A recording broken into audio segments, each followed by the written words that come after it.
I want to talk about uranium now. And last July, President Trump acknowledged that relying on foreign imports of uranium poses a security threat to our nation. He established the Nuclear Fuel Working Group and wanted to recommend actions to revitalize the nuclear fuel supply chain. The report was originally scheduled to be released October 12th of last year. Now, here we are, and it's in March. It's not yet been completed.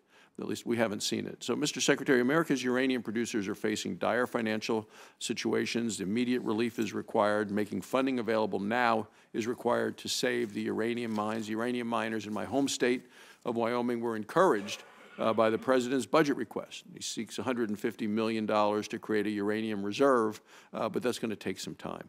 When will the Nuclear Fuel Working Group's report be finished and released, the one that the assignment was due last October?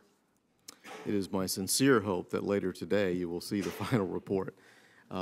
We have been working on this, as you pointed out, since last July. This began with a 232 filing at the U.S. Department of Commerce.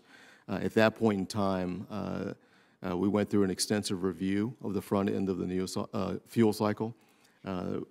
Commerce, along with the U.S. Department of Energy, the President of the United States, all determined that the loss of leadership in the nuclear industry represented a national security concern for the United States. He has put together this working group. I will assure you that it would include not only the very front end of the fuel cycle, meaning the mining portion of this.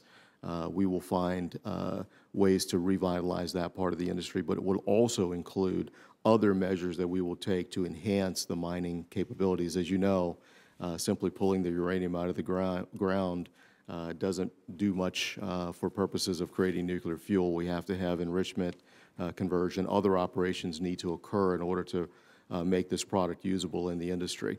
The proposal that we will put forth, and I know that we've had some preliminary conversations with your staff, will be all-encompassing and will address the entirety of the fuel cycle, the front end of that fuel cycle. Are you prepared to provide immediate relief for the uranium producers in America? Yes.